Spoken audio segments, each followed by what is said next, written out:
السلام عليكم ورحمة الله وبركاته. أعوذ بالله من الشيطان الرجيم. بسم الله الرحمن الرحيم. ولا تقف ما ليس لك به علم إن السمع والبصر والفؤاد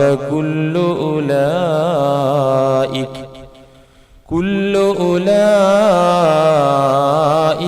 كان عنه مسؤولا. صدق الله مولانا العظيم. أترعون عن ذكر الفاجر أهتكوه حتى يعرفه الناس اذكروه بما فيه حتى يحذره الناس. صدق رسول الله. പ്രിയപ്പെട്ട സഹോദരന്മാരെ, ഗീബത്ത്, പരദൂഷണം എന്ന വിഷയവുമായി ബന്ധപ്പെട്ട് ദീനുൽ ഇസ്ലാം, അള്ളാഹുവിൻ്റെ നിയമം ചില രംഗങ്ങളിൽ, ചില അവസരങ്ങളിൽ, ചില ഘട്ടങ്ങളിൽ മറ്റുള്ളവന്റെ കുറ്റങ്ങൾ പറയാൻ അനുവദിച്ചിട്ടുണ്ട്. അത് ശർഈയായ മതപരമായ ഒരു കാര്യത്തിന് വേണ്ടി മാത്രം ആയിരിക്കും. ഒരാളെ ഇകഴ്ത്താനോ താറടിക്കാനോ അവന്റെ അഭിമാനത്തിൽ ക്ഷതമേൽപ്പിക്കാനോ ഒരിക്കലും ദീനുൽ ഇസ്ലാം അനുവദിക്കുകയില്ല, അനുവദിച്ചിട്ടില്ല. എന്നാൽ അനിവാര്യമായ, വളരെ അത്യാവശ്യമായ ചില സാഹചര്യങ്ങളിൽ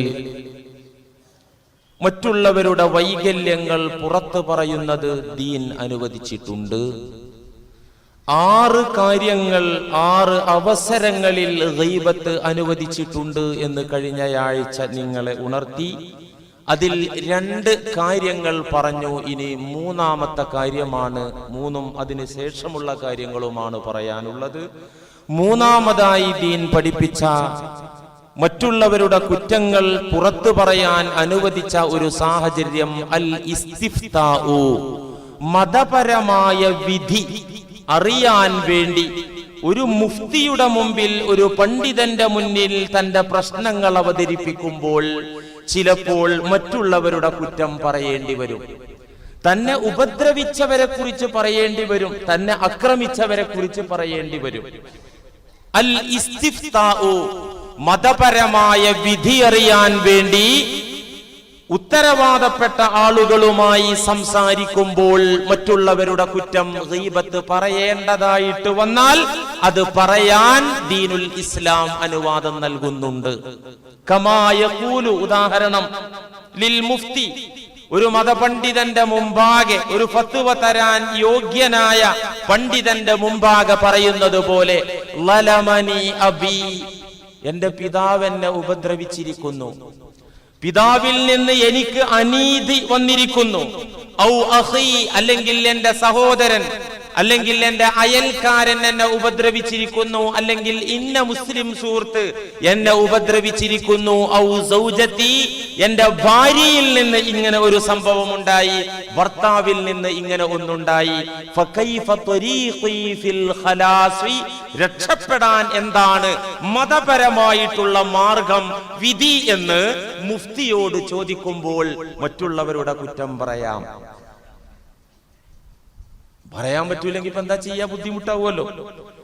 ഇതുപോലെ തന്നെ ഒരു കുടുംബ പ്രശ്നം കോംപ്രമൈസ് ആക്കുമ്പോൾ, മസ്ലഹത്ത് ചർച്ച നടക്കുമ്പോൾ, അവർ തമ്മിൽ യോജിപ്പുണ്ടാക്കാൻ വേണ്ടി മധ്യസ്ഥന്മാർ വന്നെത്തിയാൽ ഈ മധ്യസ്ഥന്മാരുടെ മുമ്പാകെ ഓരോ പക്ഷത്തിനും മറുപക്ഷത്തിന്റെ കുറ്റം പറയേണ്ടി വരും. കുടുംബ പ്രശ്നമാകട്ടെ അല്ലെങ്കിൽ മറ്റെന്തെങ്കിലും പിണക്കങ്ങളാകട്ടെ, ഇത് ഒന്ന് ചർച്ച ചെയ്ത് പരിഹരിക്കുന്ന ഒരു വേദി വരുമ്പോൾ ചർച്ചക്കെത്തിയ മാന്യന്മാരായ ആളുകളുടെ മുമ്പാകെ ഓരോ പക്ഷത്തിനും മറുപക്ഷത്തിന്റെ കുറ്റം പറയേണ്ടതായിട്ട് വരും. അങ്ങനെ പറയാം, മധ്യസ്ഥന്മാർക്ക് പറയിപ്പിക്കുകയുമാകാം. നീ മറുകക്ഷിയുടെ കുറ്റം പറയല്ലേ, അത് ഗീബത്തല്ലേ എന്ന് പറഞ്ഞ് മധ്യസ്ഥൻ തടയരുത്, പറയിപ്പിക്കണം. ഏതുപോലെ ഒരു ചോരക്കുരു വന്നാൽ അത് കുത്തിപ്പൊട്ടിച്ച് ചലവും ദുഷിച്ച രക്തവും നീക്കം ചെയ്ത് ശമനം വരുത്തുന്നത് പോലെ ഈ പിണക്കങ്ങൾ ഉള്ളിൽ കിടന്ന് തിങ്ങണ്ട, ഉള്ളിൽ കിടന്ന് നീറണ്ട, എല്ലാ പ്രശ്നങ്ങളും അതങ്ങ് പുറത്തേക്ക് കൊണ്ടുവരട്ടെ, എന്നിട്ടത് പറഞ്ഞുകൊണ്ട് പരിഹരിക്കപ്പെടട്ടെ. ഇവിടെയൊക്കെ ദീനുൽ ഇസ്ലാം കുറ്റം പറയാൻ അനുവദിച്ചത് എന്തുകൊണ്ടാണ്? നന്നാക്കാൻ വേണ്ടിയാണ്, പ്രശ്നങ്ങൾ ഇല്ലാതാക്കാൻ വേണ്ടിയാണ്, മസ്ലഹത്തിന് വേണ്ടിയാണ്, ഖൈറിന് വേണ്ടിയാണ്. ഇസ്തിഫ്താഇന്റെ രംഗത്ത് മതപരമായ വിധിയറിയേണ്ട സന്ദർഭങ്ങളിൽ മറ്റുള്ളവരുടെ കുറ്റം പറയാൻ അനുവാദമുണ്ടെങ്കിലും ദീൻ അനുവദിച്ചിട്ടുണ്ടെങ്കിലും ഇവിടെ ഒരു സംഗതി നാം അറിയണം. വൽ അസ്ലമു, ഏറ്റവും ഉത്തമം, ഏറ്റവും സുരക്ഷിതം, അത്തഈരീദു, എന്നാലും മറച്ചു വെച്ച് സംസാരിക്കലാണ്. ആളെ പറയാതെ പ്രശ്നം പറയലാണ് ഉത്തമം. അനുവദനീയമാണെങ്കിൽ തന്നെയും അഫ്ളലുണ്ടല്ലോ, ഏത് വസ്ത്രട്ടാലും ഔറത്ത് മറച്ചാൽ മതി, പക്ഷെ വെള്ള അഫ്ളലാണ്, കൂടുതൽ നല്ലതാണ്. ഇങ്ങനെ ഓരോ രംഗത്തും ഉണ്ടല്ലോ. വിത്ർ നിസ്കരിക്കൽ അതിന്റെ അഖല്ല് 1 അതിന്റെ മുത്തവസ്സിത്ത് 3 അതിന്റെ ഏറ്റവും കൂടിയത് 11 റക്അത്താണ്. ഇതുപോലെ ഇത്തരം ഫത്വ ചോദിക്കുന്ന, നിയമം ചോദിക്കുന്ന സാഹചര്യങ്ങളിൽ ആളെയും കുറ്റവും പറയാമെങ്കിലും അനുവദനീയമാണെങ്കിലും വൽ അസ്ലമു, ഏറ്റവും സുരക്ഷിതമായത്, ഏറ്റവും ഉത്തമമായത് അത്തഈരീദു, മതപണ്ഡിതന്റെ മുമ്പിൽ, മുഫ്തിയുടെ മുമ്പിൽ ആളെ പറയാതെ വിഷയം സൂചിപ്പിക്കുക, അതാണ് സുരക്ഷ. ഒരു മകൻ ഉപ്പയെ കുറിച്ചൊരു പ്രശ്നം പള്ളിയിലെ ഉസ്താദിനോട് പറഞ്ഞു എന്ന് വെക്കുക. ഉസ്താദെ, എന്റെ ബാപ്പ എന്നോട് ഇങ്ങനെ നീതികേട് ചെയ്തു, ഇങ്ങനെ അക്രമം ചെയ്തു, എന്താണ് പരിഹാരം? ഈ ഫത്വ ചോദിച്ച മകൻ ഫത്വ ചോദിച്ച വിവരം പിതാവ് അറിഞ്ഞാൽ, എടോ നീ എന്നെ കുടുംബത്തിൽ നാറ്റിച്ചു, ഇനിയിപ്പോ അങ്ങാടിയിലും പള്ളിയിലും പട്ടക്കാരെ മുന്നിലൊക്കെ നാറ്റിക്കാനുള്ള പുറപ്പാടാണോ?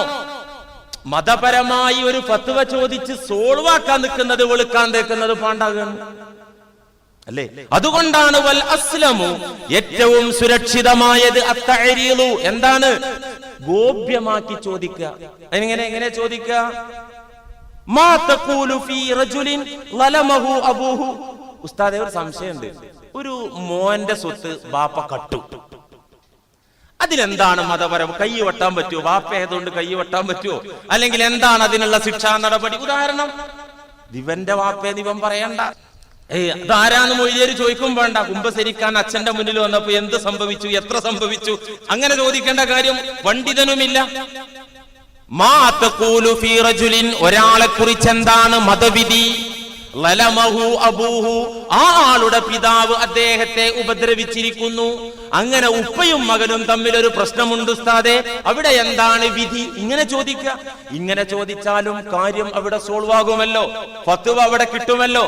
എന്നാലും വലാകിനി തഈനു മുബാഹുൻ ബിഹാദൽ ഖദരി, ഇത്തരം പ്രശ്നങ്ങളിൽ, ഇത്തരം ഫത്വ ചോദിക്കുന്ന വേളകളിൽ ആളെ വ്യക്തമാക്കൽ അനുവദനീയം തന്നെയാണ്. ഇതിനെന്താ തെളിവ്? ബുഖാരിയിലുണ്ട്, മുസ്ലിമിലുണ്ട്, നമ്മുടെ പ്രമാണങ്ങളിലൊക്കെ തന്നെ നബി സല്ലല്ലാഹു അലൈഹി വസല്ലമ തങ്ങളോട് ഫത്വ ചോദിച്ച ചില സന്ദർഭങ്ങളിൽ സ്വഹാബികളും സ്വഹാബി വനിതകളും ആളെ പേര് വ്യക്തമാക്കിയപ്പോ, കുറ്റവാളിയെ കുറിച്ച് പറഞ്ഞപ്പോ നബി തങ്ങൾ തടഞ്ഞിട്ടില്ല. ഒരു ഉദാഹരണം, മുത്തഫഖുൻ അലൈഹിയായ ഹദീസ്, ബുഖാരിയും മുസ്ലിമും ധരിച്ച ഹദീസ്. അൻ ഹിന്ദിൻ ബിൻതി ഉത്ബത, ഉത്ബത്തിന്റെ പുത്രിയായ ഹിന്ദ് എന്നവർ കാലത്തിൽ നബി തങ്ങളോട് ചോദിച്ചു. ധാരാ അബൂ സുഫിയാന്റെ കെട്ടിയോളാണ്. അബൂ സുഫിയാൻ മക്ക നേതാവായിരുന്നു, ബദറിനൊക്കെ ഇസ്ലാമിനെതിരിൽ നേതൃത്വം നൽകിയ ഖുറൈശി പ്രമുഖനാണ്. പിന്നെ അബൂ സുഫിയാൻ മുസ്ലിമായി റളിയല്ലാഹു അൻഹു സഹാബിയായി മാറി. ഈ അബൂ സുഫിയാൻ മുസ്ലിമായതിനു ശേഷം, അവരുടെ ഭാര്യയൊക്കെ ഇസ്ലാമിലേക്ക് വന്നതിന് ശേഷം, ഒരിക്കൽ അബൂ സുഫിയാന്റെ കെട്ടിയോള് ഹിന്ദ് എന്നവർ നബിയുടെ മുന്നിൽ വന്ന് പറഞ്ഞു, യാ റസൂലല്ലാഹ് ഇന്ന അബാ സുഫിയാൻ റജുലുൻ ശഹീഹുൻ, എന്റെ കെട്ടിയോന് അബൂ സുഫിയാൻ പിശുക്കനാണ് നബിയേ. പിശുക്കത്തരം പുറത്തുള്ളവർക്ക് പിരിവ് കൊടുക്കുന്നിടത്ത് മാത്രല്ല, രോഗികളെ സഹായിക്കുന്നിടത്ത് മാത്രല്ല, ലാ യുഅ്തീനി മാ യക്ഫീനി അന വവലദി, ഈ കുടുംബത്തിൽ പോലും പിശുക്കത്തരമാണ്, അടുക്കളയുടെ കേസിൽ പോലും പിശുക്കത്തരമാണ്. ഒരു ചാളയും ചോറും പോലും മേടിച്ചു തരൂല എന്ന് പറഞ്ഞതുപോലെ എനിക്കും എന്റെ മക്കൾക്കും വേണ്ടതൊന്നും എന്റെ ഭർത്താവായ അബൂ സുഫിയാൻ വകവച്ച് തരുന്നില്ല, സാമ്പത്തികമായി ചിലവ് ചെയ്യുന്നില്ല. അത്രയും വലിയ പിശുക്കനാണ് എന്റെ ഭർത്താവ് അബൂ സുഫിയാൻ. അതുകൊണ്ട് നബിയെ അയാൾ അറിയാതെ അയാളെ പോക്കറ്റിൽ നിന്ന് എനിക്ക് മോഷണം നടത്താൻ പറ്റുമോ? ഇതാണ് ഫത്വ. അയാൾ അറിയാതെ എനിക്ക് എന്റെ ആവശ്യത്തിനുള്ളത് മോഷ്ടിക്കാൻ പറ്റുമോ നബിയേ? ഈ ചോദ്യം ചോദിച്ചപ്പോ നബി പറഞ്ഞത്,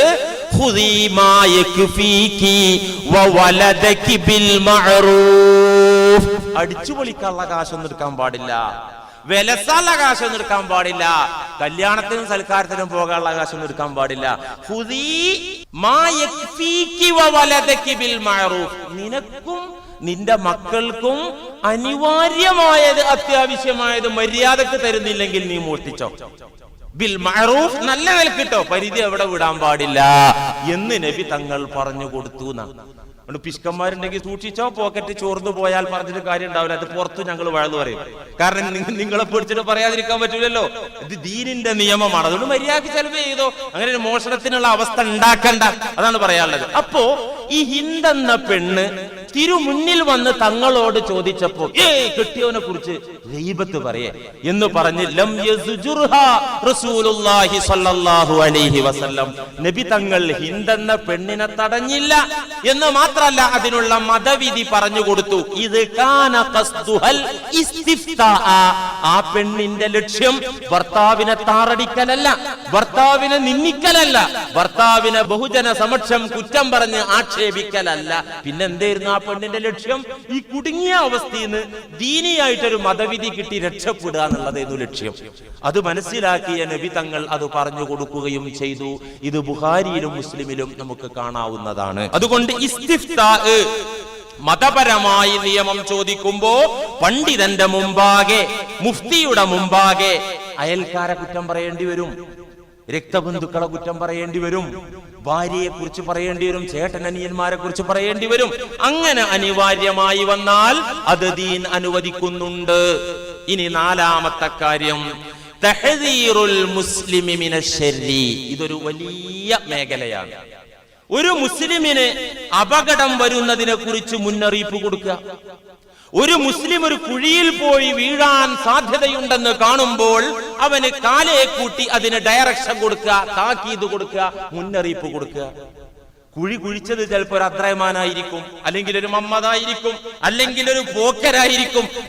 പോക്കര കുഴിയുണ്ട് അവിടെ, അതിൽ പോയി വീഴണ്ട, അവൻ കുഴി കുഴിക്കുന്ന ടൈപ്പാണ് പോക്കര്, പറയേണ്ടി വരും. തഹ്ദീറുൽ മുസ്ലിമി മിനശ്ശർരി, ഒരു സത്യവിശ്വാസിയെ ഒരു വിപത്തിൽ നിന്ന് രക്ഷപ്പെടുത്താൻ വേണ്ടി മുന്നറിയിപ്പ് കൊടുക്കുന്ന രംഗങ്ങളിൽ, അവസരങ്ങളിൽ മറ്റുള്ളവരുടെ കുറ്റം പറയൽ അനുവദനീയമാകും. ആ ആള് ചതിയനാണ്, ആ കച്ചവടക്കാരൻ പറ്റിക്കുന്ന ആളാണ്. അങ്ങനെ ഈ പറ്റിക്കുന്ന കച്ചവടക്കാരന്റെ മുന്നിൽ അല്ലെങ്കിൽ ചതിയന്റെ മുന്നിൽ ഒരു മുസ്ലിം ചെന്നുപെടാൻ സാധ്യത കാണുമ്പോൾ അവനെ ഉണർത്തുക. ഉണർത്തുക എന്ന് പറഞ്ഞാൽ അങ്ങോട്ട് പോണ്ട, എന്താ പോണ്ട, എന്തുകൊണ്ട് പോവണ്ട, അപ്പൊ പറഞ്ഞു കൊടുക്കുക, അവൻ ആള് ശരിയല്ല, കുറ്റം പറയേണ്ടി വരും. ഇതുപോലെ തന്നെ വ്യാജ ചരക്കുകൾ ഒറിജിനൽ എന്ന് പറഞ്ഞ് വിൽക്കുന്ന കച്ചവടക്കാർ, അങ്ങോട്ട് നമ്മൾ അറിയുന്ന വേണ്ടപ്പെട്ട ആളുകൾ പോകുമ്പോ തടയാ. ഇതുപോലെ ഒരു മുബ്തദിആയ പണ്ഡിതൻ, പുത്തൻവാദിയായ പണ്ഡിതൻ പ്രമാണങ്ങൾ വളച്ചൊടിച്ചുകൊണ്ട് ദുർവ്യാഖ്യാനിച്ചുകൊണ്ട് ഖുർആനും തിരുസുന്നത്തും ദുർവ്യാഖ്യാനിച്ചുകൊണ്ട് പ്രസംഗിക്കുന്ന ഫത്വ കൊടുക്കുന്ന പണ്ഡിതനുണ്ടെങ്കിൽ ആ പണ്ഡിതനിൽ നിന്ന് പൊതുജനങ്ങളെ, സാധാരണക്കാരെ തടഞ്ഞു വെക്കാൻ വേണ്ടി അദ്ദേഹത്തിന്റെ കുറ്റം പറയേണ്ടി വരും. എല്ലാ വഴലും സാധാരണക്കാർ കേട്ട അപകടമുണ്ട് എന്ന് വെച്ചാൽ എല്ലാം കേൾക്കണ്ട എന്നുള്ള അർത്ഥത്തിലല്ല. നമ്മൾ ചിന്തിക്കുക, എല്ലാ വശവും പഠിക്കുക, ഒരു ഭാഗത്ത് മാത്രം തലച്ചോറ് പണയം വെക്കാതെ. അത് കുഴപ്പമൊന്നുമില്ല. പരിമിതമായ അറിവുള്ളവർ വാചാലന്മാരുടെ അതിബുദ്ധിമാന്മാരുടെ മുന്നിൽ ചെന്നുപെട്ടാൽ, യുക്തിസഹജമായി സംസാരിക്കുന്നവരുടെ മുന്നിൽപ്പെട്ടാൽ ചിലപ്പോ ഈമാൻ പോകും. അല്ലേ? ചേകന്നൂർ മൗലവി അയാൾ ബുദ്ധി മാത്രം ഉപയോഗിച്ച് ഇസ്ലാമിനെ വിലയിരുത്തിയ പറ്റൂല. അങ്ങനെ പറ്റൂല. ബുദ്ധി ഉപയോഗപ്പെടുത്തണം, ചിന്തിക്കേണ്ടടുത്ത് ചിന്തിക്കണം. പലതും നമ്മൾ അനുസരിക്കുകയാണ് വേണ്ടത്. അനുസരിക്കുന്നിടത്ത് ബുദ്ധിയാണ് പണയം വെക്കേണ്ടി വരും. എന്തേ ഇപ്പൊ ലുഹുറുണ്ട് 4 ചൂടൊക്കെ ഉണ്ടാവുമ്പോ സുബൈ ആ നല്ല തണുപ്പുള്ള നേരത്തെ അത് 4 ഈ ലുഹുറ് 2 ആക്കിക്കൂടെ? ഇങ്ങനെയൊക്കെ ചോദിക്കാൻ തുടങ്ങിയാൽ അങ്ങനെ ഒരുപാട് ചോദ്യങ്ങൾ ഉണ്ടാവുമല്ലോ. പറഞ്ഞതാണ് കേൾക്കുക. അവിടെ യുക്തിയൊന്നും പറ്റില്ല, ചോദ്യം ചെയ്യാൻ പറ്റില്ല, പറഞ്ഞതാണ് കേട്ടോളുക. ഇതാണ് മുഅ്മിനിന്റെ അനുസരണ. അതാണ് പ്രിയമുള്ളവരെ. അതുകൊണ്ട് ഒരു മുസ്ലിമായ വ്യക്തിയെ ഒരു വിപത്തിൽ നിന്ന് തടയാൻ വേണ്ടി മുന്നറിയിപ്പ് കൊടുക്കുമ്പോൾ അവിടെ ഒരു മുബത്തദിയായ ആള്, ഒരു പുത്തൻവാദിയായ ആള്, ആ ആളിൽ നിന്ന് ബഹുജനങ്ങളെ തടയാൻ വേണ്ടി പറയാതെ ആ പണ്ഡിതൻ ശരിയല്ല. എന്തുകൊണ്ട് ശരിയല്ല? ഇന്ന വാദങ്ങൾ, ഇന്ന തെറ്റായ വീക്ഷണങ്ങൾ, ഇന്ന തെറ്റായ വ്യാഖ്യാനങ്ങൾ അദ്ദേഹം നടത്തുന്നുണ്ട്, ഈമാൻ ഫസാദാകും, അങ്ങോട്ട് പോകരുത്, പറയേണ്ടി വരും. പക്ഷെ ഇവിടെയൊക്കെ നമ്മൾ സൂക്ഷിക്കേണ്ടത് സത്യസന്ധമായി മാത്രം പറയാം, കൂട്ടി പറയാൻ പാടില്ല. അങ്ങേരെ പാർട്ടിന്ന് ആളുകൾ രാജിവെക്കാൻ വേണ്ടിയിട്ട് എന്ത് ചെയ്യാ? അങ്ങോട്ട് നോണ പ്രചരിപ്പിക്കന്നെ. മീർസാ ഗുലാം അഹ്മദ് ഖാദിയാനി കേട്ടിട്ടില്ലേ? അദ്ദേഹത്തെ പ്രവാചകനായിട്ട് വിലയിരുത്ത ചില ആളുകൾ, അഹ്മദിയ മുസ്ലിം ജമാഅത്ത് എന്ന പേരിൽ അറിയപ്പെടുന്ന ആളുകൾ മീർസാ ഗുലാം അഹ്മദ് ഖാദിയാനി എന്ന വ്യക്തി നബിയാണെന്ന് വാദിക്കുന്നവരാണ്. അതുകൊണ്ട് തന്നെ ഖാദിയാനികൾ കാഫിറാണ്, അവരൊരു തർക്കമില്ല. ഇപ്പൊ മുസ്ലിമീങ്ങളിൽ ഒരുപാട് പാർട്ടിക്കാരുണ്ട്, അവരൊന്നും കാഫിറാന്ന് നമുക്ക് പറയാൻ പാടില്ല. അവരൊക്കെ മുസ്ലിമീങ്ങളാണ്. ഏതുപോലെ അന്തരിച്ച നാട്ടിക മൂസ മൗലവി രസകരമായി പറയാറുണ്ട്, ഇന്ന പാർട്ടിക്കാര് അവര് അള്ളാന്റെ ഔലിയാക്കളെ ചോദ്യം ചെയ്യുന്ന പാർട്ടിയല്ലേ. അതുപോലെ സഹാബത്ത് പഠിപ്പിച്ച പല കാര്യങ്ങളും, തറാവി 20 അടക്കമുള്ള സംഗതികൾ, ഖുത്ബ അറബി അടക്കമുള്ള സംഗതികൾ, ഇതൊക്കെ ദുർവ്യാഖ്യാനിച്ച് കൊളാക്കിയ ടീമല്ലേ. അതുകൊണ്ട് അവർ മുസ്ലിങ്ങളാണോ? മുസ്ലിങ്ങളാണ്. ഏതുപോലെ പല്ലെല്ലാം പല്ലുള്ള, പക്ഷെ കൊന്ത്രം പല്ലും പല്ലാണ്. കൊന്ത്രം പല്ല് പല്ലല്ലാതിരിക്കുമല്ലോ. ഇതുപോലെ ഇവർ കൊന്ത്രം മുസ്ലിമീങ്ങളാണ് എന്ന് പറയാറുണ്ട്. മുസ്ലിമാണ്, നമുക്ക് ഇസ്ലാം മതത്തിൽ ഔട്ടാക്കാൻ വകുപ്പൊന്നുമില്ല. പല്ല് ഏത് തരം വളഞ്ഞ പല്ലും കൊന്ത്രം പല്ലും പല്ലെന്നെയാണ്. ഇതുപോലെ വിഘടിച്ച് മുഖ്യധാരയിൽ നിന്ന് വിഘടിച്ച കൊന്ത്രം മുസ്ലിമീങ്ങൾ എന്ന് നമുക്ക് വിളിക്കാം, മുബത്തദീങ്ങൾ എന്ന് വിളിക്കാം, എന്നല്ലാതെ ഇസ്ലാമിൽ നിന്ന് ഔട്ടായി എന്ന് നമുക്ക് പറയാൻ പറ്റൂല. അപ്പൊ മീർസാ ഗുലാം അഹ്മദ് ഖാദിയാനി ഔട്ടാണ്, അതിലൊരു തർക്കമില്ല. ഖാദിയാനി പാർട്ടിക്കാർ ഔട്ടാണ്. അവര് മുഹമ്മദ് നബിക്ക് ശേഷം നബി വന്നു എന്ന് വാദിച്ച ടീമാണ്. അതുകൊണ്ട് തന്നെ ആ വിഭാഗത്തിൽ നിന്ന് മുസ്ലിം സഹോദരന്മാരെ അകറ്റണം. ഉള്ളത് പറഞ്ഞാ പോരെ. ഒരു വലിയ മൊയ്ലേര് വഴന്നറിഞ്ഞു, ഈ മീർസാ ഗുലാം അഹ്മദ് ഖാദിയാനി എന്ന് പറയപ്പെടുന്ന ആള് ടോയ്ലറ്റിൽ വെച്ചാണ് മരിച്ചത്, വായിലൂടെ മലം വന്നാണ് മരിച്ചത് എന്ന് വഴന്നു പറഞ്ഞു. കേരളത്തിൽ ഉണ്ടായതാണ്. അപ്പൊ ഉസ്താദ് ഇതിന് എവിടെ തെളിവ്? അങ്ങനെ സംഭവം ഉണ്ടാവും. എടോ അങ്ങനെ പറയണം, അങ്ങനെയൊന്നും ഇല്ലെങ്കിലും അങ്ങനെ പറയണം. ആളുകൾ അവരെ വലയെ പോയി കുടുങ്ങാൻ പാടില്ല. ദീന് പ്രചരിപ്പിക്കുന്നിടത്ത് എന്തിനാ കളവ്? അള്ളാന്റെ ദീന് പ്രചരിപ്പിക്കുന്നിടത്ത് എന്തിനാ പച്ച നുണ? ഇതൊക്കെ സംഘടനക്കാരുടെ വകയാണ്. ഏത് വലിയ കൊല കൊമ്പൻ മൂല്യരാണെങ്കിലും ഈ പണി ദീനല്ല, ഒരു തർക്കൂല. സത്യം പറഞ്ഞിട്ട് അള്ളാന്റെ ദീന് ദഅവത്ത് ചെയ്തു. എന്തിനാ നുണ പറയുന്നത്? അതുകൊണ്ട് മുബത്തദി ആയ ആളാണെങ്കിലും വിദഈ കക്ഷികളാണെങ്കിലും എന്റെ അക്കൗണ്ടിൽ നിന്ന് ഇല്ലാത്തത് കയറ്റിക്കൂട്ടി വിമർശിക്കാൻ പാടില്ല. സത്യസന്ധമായി ഉള്ള കുഴപ്പങ്ങൾ പറഞ്ഞുകൊണ്ട് സമൂഹത്തെ ബോധവൽക്കരിക്കാം. ഇത് തന്നെ ഏത് നിയ്യത്തിൽ. ഇവിടെ നിയ്യത്ത് പഴക്കാൻ പാടില്ല. ഒരു മുസ്ലിം സഹോദരനും കുഴപ്പത്തിൽ വീഴരുത്, നാശത്തിൽ പതിക്കരുത്, അപകടത്തിൽ ചെന്ന് വീഴരുത് എന്ന നിയ്യത്തായിരിക്കണം ഈ പറച്ചിലിന്റെ പിന്നിലുള്ള നിയ്യത്ത്.